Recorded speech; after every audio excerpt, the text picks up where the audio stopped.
Hello again. So, as promised, we're here in our hotel room after downing many beers. Some fine Japanese beer. What was the name of that? Sapporo Sapporo. from Hokkaido. Yeah, if you can get Sapporo Japanese beer, it's not bad. Anyway, so we've had a bit more time to consider our verdict of Cloverfield. Is it Blair Witch with a great big monster? Not so much. No. People are going to make obvious comparisons to Blair Witch just because the whole thing is shot with a Handycam. And it is all from one Handycam, so it's just following one group of people around with the one Handycam, and you know, there's obvious edits where the camera gets turned off at points, so they didn't have to film the entire movie in one shot. It doesn't have a lot of feet running. No. You get those people who turn the camera on. There's maybe 2 scenes of that. Yeah. But no, it's not Blair Witch with a monster. It is. It's one of those movies that I find really hard to review, basically, because it's quite different to everything I've seen on screen before.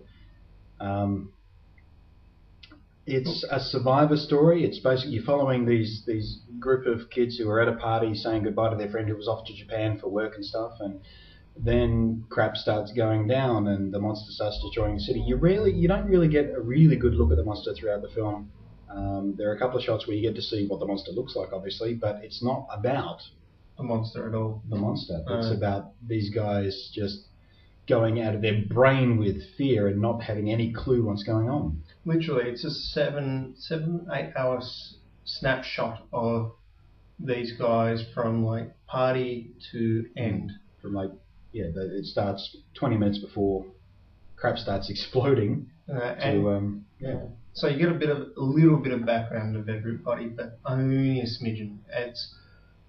It's character driven, but it doesn't have like backstories too much. Yeah, it's very much J.J. Abrams doing what he does best, and that's giving you little tastes and hints and clues of what might be the whole story, but he doesn't go, this is the story.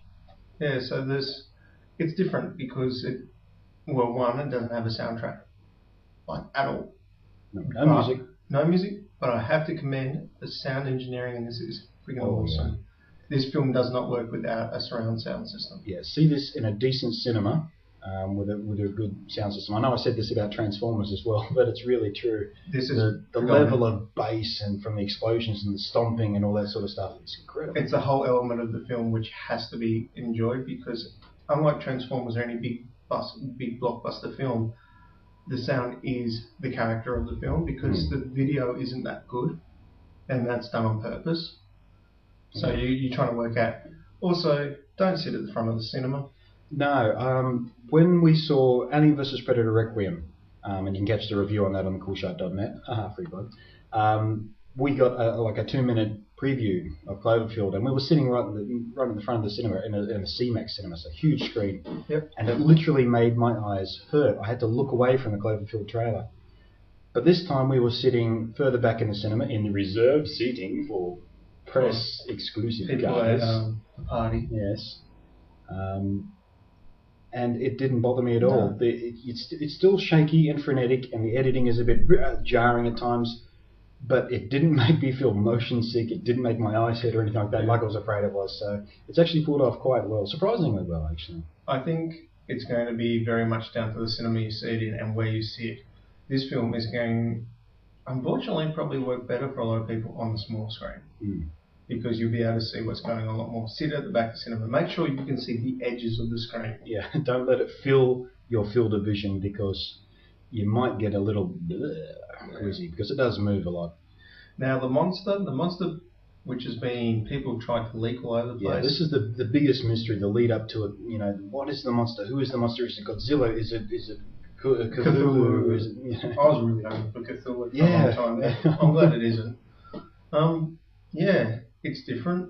Yeah, but it doesn't make any difference. No, because the monster's not the point. You don't get an explanation about what the monster is, where it came from, why it's attacking the city or anything like that, because you're not seeing it from the point of view of a hero character or the military or the government or anything. You're seeing it from these guys who just had their buildings thrashed up. Yeah. So, but the design of the monster, I don't know whether I like it. It's a bit.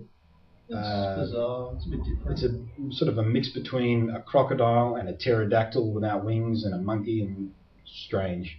And big thing, don't go expecting all your answers. No. This is J.J. Abrams, the guy who made Lost and Alias and stuff like that. So, and Mission Impossible 3. Yeah. So if you're not going to get the full story, you're not going to get all the answers from this movie. Still waiting for an answer on the Tom Cruise thing. Yeah.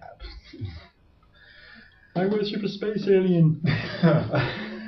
Anyway, yeah, it's fun. It's different. It's going to be polar reviews on this film. Yeah, people are going to either love this film to bits or they're going to really, really hate it. And we've already had conversations with people who saw it with us who just hated the film.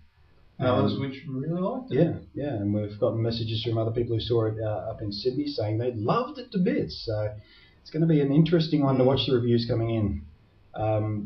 We're going to give it the full review treatment with the whole Cool Shite team on the next Probably episode. with a lot more spoilers. With a lot more spoilers, and we'll have footage from the movie and hopefully some interviews and stuff like that, clips, on the next Cool Shite TV, which will be probably a week or two away.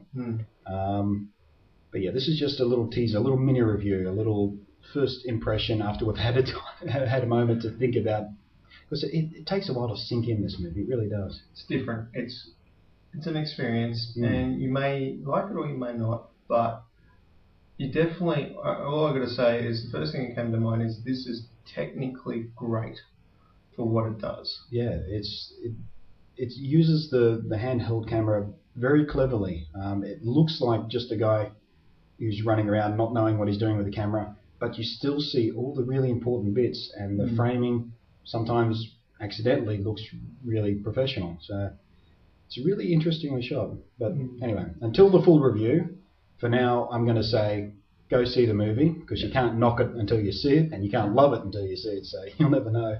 But go see it, I think. And if you're anybody who gets into like writing fan fiction or trying to make up conspiracies or anything to that nature, you know, who really gets onto the fan bandwagon, who goes the next degree. Yeah, if you've spent more than an hour on some sort of lost fan site, then you're going to love this, because if you're into Cloverfield beforehand, if you love this film, you're going to be into it even more afterwards.